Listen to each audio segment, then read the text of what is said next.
പറയാനുള്ള കാരണം എന്താണെന്നാ ഞാൻ ചോദിച്ചത്. അവര് വാടക തരാറില്ലെന്ന് നീ നുണ പറഞ്ഞതല്ലേ? എന്നാരും പറഞ്ഞു? ഞാൻ പോലീസിനെ വിട്ട് അന്വേഷിപ്പിച്ചു. പോലീസിനെ വിട്ട് അന്വേഷിപ്പിക്കാൻ ഞാൻ പറഞ്ഞോ? ഇല്ലല്ലോ. നീ പറഞ്ഞതുപോലെ ചെയ്യാൻ പോലീസുകാരും നിന്റെ കൂലിക്കാരോ? പോലീസുകാരെ അവരെ അധിക്ഷേപിച്ചോ? ഞാൻ വിശ്വസിക്കുന്നില്ല. ആഹാ, ആ നിനക്ക് അവര് കൈക്കൂലി തന്നു അല്ലേ? ഗോപാലകൃഷ്ണ, കൈക്കൂലി എന്ന വാക്ക് തന്നെ എനിക്ക് അലർജിയാണ്. എന്തിനാ നിർത്തിയത്? തല്ലടാ, തല്ലടാ, ഒരു പ്രാണ സുഹൃത്തിന്റെ മോന്തെങ്കിലും തല്ലടാ. സ്നേഹത്തെക്കാൾ വലുതാടാ എനിക്ക് സത്യവും നീതിയും. ഒന്നോ കേട്ടോ ഗോപാലകൃഷ്ണ,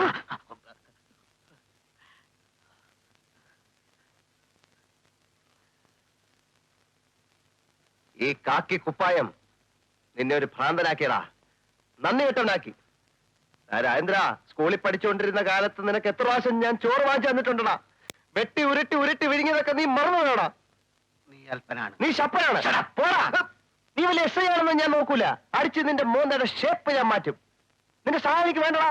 നീ കോട്ടപ്പള്ളി സുരേന്ദ്രനെ ആക്കിയാണല്ലോ. നീ ധൈര്യം കൊണ്ട് എന്നോട് കളിച്ചു നോക്ക്. ഉണ്ട ചോറിന് നന്ദി കാണിക്കാത്ത കൊണാപ്പൻ.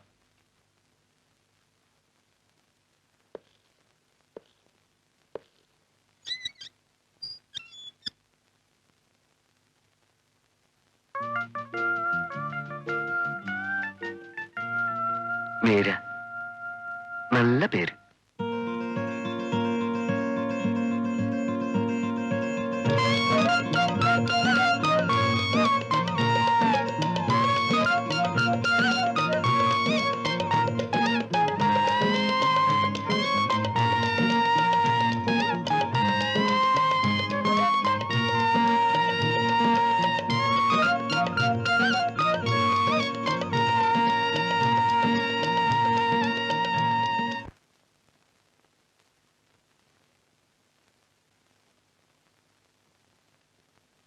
വാടകക്കാർ അവിടെ താമസിക്കാൻ തുടങ്ങിയിട്ട് ഇപ്പൊ എത്ര വർഷമായി? അതൊന്നും ഒരു പ്രശ്നമല്ല സാർ. ഒരു സൂട്ട് ഫയൽ ചെയ്ത് കേസ് നടത്തി വാടകക്കാരെ ഒഴിപ്പിക്കാൻ എനിക്ക് ഉദ്ദേശമില്ല. കേസില്ലെങ്കിൽ പിന്നെ വക്കീലിന്റെ ആവശ്യം എന്താ? ഞാൻ മുഴുവൻ പറയട്ടെ സാറേ. പറയൂ. ഈ പറയുന്ന 9 കൊല്ലം വേണ്ട, ഈ കാലം അത്രയും ഹൗസ് ഓണർ, അതായത് ഞാൻ തന്നെയാണ് മേപ്പടി വീട്ടിൽ താമസിച്ചു വരുന്നത്. ഈയിടെയായി വീട്ടുടമസ്ഥനെ ശല്യപ്പെടുത്തിയും ഭീഷണിപ്പെടുത്തിയും ചില കക്ഷികൾ വീട് കയ്യേറാൻ ശ്രമിച്ചുകൊണ്ടിരിക്കുന്നതിനാൽ അടിയന്തരമായി ഒരു ഉത്തരവ് മുഖേന ഈ കക്ഷികളിൽ നിന്നും വീട്ടുടമസ്ഥനായ ഗോപാലകൃഷ്ണ പണിക്കരെ സംരക്ഷിച്ചുകൊള്ളാൻ താഴ്മയായി അപേക്ഷിച്ചു കൊള്ളുന്നു. ഇങ്ങനെ ഒരു അപേക്ഷ, അതായത് ടെമ്പററി ഇഞ്ചക്ഷൻ നമ്മൾ കൊടുക്കുന്നു. അതുകൊണ്ട് എന്താ കാര്യം? ഹൗസ് ഓണർ താമസിക്കുന്നത് ഇപ്പൊ അവിടെ അല്ലല്ലോ. ഹൗസ് ഓണർ അവിടേക്ക് താമസം മാറ്റാൻ പോവുകയാണല്ലോ. അത് വാടകക്കാർ സമ്മതിക്കണ്ടേ? അത് ഞാൻ നോക്കിക്കോളാം. ഇത്രയൊക്കെ അറിയാവുന്നത് എനിക്ക് പിന്നെ ഒരു വക്കീലിന്റെ ആവശ്യമൊന്നുമില്ല. അതല്ലെന്നേ, ഇഞ്ചക്ഷൻ അപേക്ഷയ്ക്ക് മുമ്പ് വാടകക്കാരെ ശല്യപ്പെടുത്തി വീട്ടിൽ നിന്ന് പുറത്താക്കാൻ ഞാൻ ശ്രമിക്കും. അത് വിജയിച്ചാൽ പിന്നെ കേസും കോടതിയൊന്നും വേണ്ടി വരില്ലല്ലോ. എന്നാ പിന്നെ അതിനുശേഷം നമുക്ക് കണ്ടാൽ മതിയല്ലോ. അല്ല വക്കീലേ, അതിലൊരു പ്രശ്നമുണ്ട്. അതിക്രമിച്ചു കിടന്നവൻ ഞാനാണെന്നും പറഞ്ഞ ഒരു പോലീസിൽ കംപ്ലൈന്റ് ചെയ്താൽ പോലീസിന് വേണമെങ്കിൽ എന്നെ ലോക്കപ്പിലാക്കാം. ആ സമയം വക്കീൽ വന്ന് ജാമ്യത്തിലൊന്ന് ഇറക്കി തന്നാ മതി. തന്നെ പോലുള്ള ഒരാളെ തൊടാൻ പോലീസിനും ധൈര്യം ഉണ്ടായിന്ന് വരില്ല. 9 കൊല്ലമായിട്ട് അവിടെ താമസിക്കുകയാണെന്നുള്ളതിന് അവരുടെ തെളിവില്ലേ? എന്ത് തെളിവ്? വാടക മണി ഓർഡറായി അയച്ചതിന്റെ രസീത് കാണുമല്ലോ. ആ രസീത് അവരുടെ കയ്യിലിരിക്കത്തേ ഉള്ളൂ. അത് വാടക തന്നതല്ല, അവരെന്നോട് കടം വാങ്ങിച്ച കാശാണെന്ന് ഞാൻ കോടതി പറയും. എണീക്കടോ, എണീക്കടോ, എണീക്കാൻ. തന്നെ പോലുള്ളവരെ പ്രോത്സാഹിപ്പിച്ചാലേ വക്കീലന്മാരുടെ കഞ്ഞൂടി മുട്ടും. അല്ല വക്കീലെ, എനിക്ക് വക്കീലിന്റെ സഹായം ആവശ്യമായി വരും. ചേംബറിൽ മൂവ് ചെയ്ത് കമ്മീഷൻ എടുപ്പിക്കേണ്ടി വന്നാൽ എനിക്ക് വക്കീലിന്റെ സഹായം വേണം. വയലേഷൻ ഓഫ് ഇഞ്ചക്ഷൻ പ്രൂവ് ചെയ്താൽ ടെനൻസിനെ പോലീസുകാരെ കൊണ്ട് അറസ്റ്റ് ചെയ്യിക്കണം. ഇതിനൊക്കെ വക്കീലിന്റെ BA-BL ഡിഗ്രി എനിക്ക് വേണ്ടി വരും. ഓഹോ, അത് ശരി. ഡിഗ്രി മാത്രം, എന്നെ വേണ്ട. എല്ലാം കോടതി വരാന്തേന്ന് പഠിച്ചാണ് സാർ. വേണ്ട വേണ്ട വേണ്ട, എന്റെ നിയമോപദേശം എനിക്ക് വേണ്ടി വന്നില്ലല്ലോ. അയ്യോ, അത് പറ്റില്ല. ഒരു വക്കീലിനെ കണ്ടാൽ ഫീസ് കൊടുത്തിരിക്കണം, ഇല്ല എനിക്ക് ഉറക്കം വരില്ല. അത്ര നിർബന്ധമാണെങ്കിൽ അതിന്റെ അടിയിലേക്ക് വെച്ചേക്കാം. എന്നാ പിന്നെ ഞാൻ ആ വീട്ടില് ഇടിച്ചു കയറി അങ്ങ് താമസിക്കാൻ പോവാ. ശ്രമിച്ചു നോക്കൂ. All the best.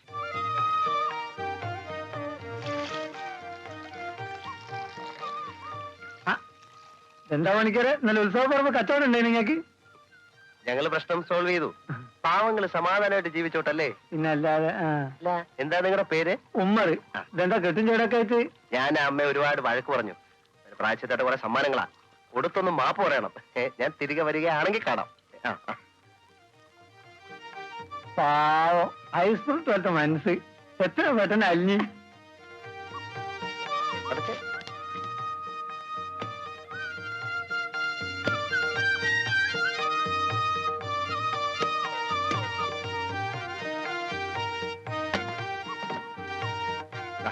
എല്ലാരും കൂടെ എടുത്തോ. 2 ആ, അത് മതി, പോ.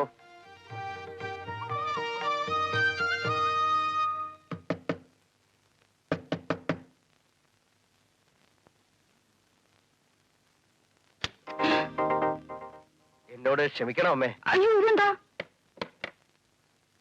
എല്ലാ തെറ്റുകൾക്കും മാപ്പ്. ഞങ്ങൾ ഇവിടെ താമസിക്കാൻ പറ്റുന്നില്ല. എത്ര കാലം വേണേലും നിങ്ങൾ ഇവിടെ താമസിച്ചോ. ഒരു തവണ പോലും നിങ്ങൾ വാടക മുടക്കിയിട്ടില്ല. ഈ വീട് ചീത്തയാക്കിയിട്ടില്ല. അങ്ങനെയുള്ള നിങ്ങളോട് ഞാൻ വലിയ ക്രൂരതയാ കാണിച്ചത്. എന്നോട് ക്ഷമിക്കില്ലേ അമ്മേ? എന്താ പണിക്കര് ഇത്? അതിന് പണിക്കര് തെറ്റൊന്നും ചെയ്തില്ലല്ലോ. വാടകക്കാരി വീട്ടിൽ നിറങ്ങാൻ വരുന്ന ആർക്കും ദേഷ്യം തോന്നും. ഈ പറഞ്ഞത് അമ്മയുടെ വലിയ മനസ്സ്. ഞാൻ ചെയ്ത തെറ്റിന് നല്ല ഒന്നാം തരം ശിക്ഷ എനിക്ക് കിട്ടുകയും ചെയ്തു. സിറ്റിയിൽ ഞാൻ താമസിച്ചിരുന്ന ലോഡ്ജില് മുറി വെച്ചിരുന്ന 6000 രൂപ ആരോ കട്ടുകൊണ്ടുപോയി. എനിക്കത് കിട്ടണം. 6000 രൂപയോ? 6000 രൂപ. ആ നിമിഷം ഞാൻ ആ ലോഡ്ജിൽ നിന്ന് ഇറങ്ങി. എന്തിനാ ലോഡ്ജിൽ താമസിച്ച? അത് ഈ ചില്ലറ കോൺട്രാക്ട് വർക്കുണ്ടേ, ബില്ല് മാറി കിട്ടണം. എഞ്ചിനീയർ ഓഫീസിൽ ദിവസവും പോണം. ആരാമ ഈ മുറി താമസിക്കുന്നത്? ആരുമില്ല. എനിക്കും തോന്നി. 2 ദിവസത്തിനാകും ബില്ല് മാറി കിട്ടും. ലോഡ്ജിൽ പോകാൻ ഇനി എനിക്ക് ധൈര്യമില്ല. 2 ദിവസം ഞാൻ ഒരു ഉപദ്രവം ഉണ്ടാക്കില്ല. ഈ മുറി താമസിച്ചോട്ടെ. അയ്യോ അത് അമ്മയുടെ മോനെ പോലെ എന്നെ കരുതണം. അതല്ല, പണിക്കര് കിടക്കണ്ടെന്ന് പറയാൻ പറ്റുമോ? ഇത് പണിക്കരുടെ വീടല്ലേ? അയ്യോ, ആ അധികാരത്തിൽ വന്നതല്ലമ്മേ, വേറെ നിവൃത്തിയില്ലാഞ്ഞിട്ടാ. അപ്പൊ ഞാൻ സാധനങ്ങളൊക്കെ അകത്തേക്ക് വെക്കട്ടെ? സാധനങ്ങളോ? ഞാനത് പറയാൻ മറന്നു. ഞാനൊരു പ്രത്യേക സ്വഭാവക്കാരനാണ്. ലോഡ്ജിലായാലും വീട്ടിലായാലും ഞാൻ എന്റെ സ്വന്തം കട്ടിലേ കിടക്കൂ. ആഹാ. മറ്റുള്ളവരുണ്ടാക്കിയ ഒരു തരി ഭക്ഷണം പോലും ഞാൻ കഴിക്കില്ല. ആ. അതുകൊണ്ട് എല്ലാവിധ സജ്ജീകരണങ്ങളും ഞാൻ കൂടെ കൊണ്ട് നടക്കും. എന്നകത്തേക്ക് വെക്കട്ടെ? ഈ പറ്റിയെന്ന് വിളിച്ചേ.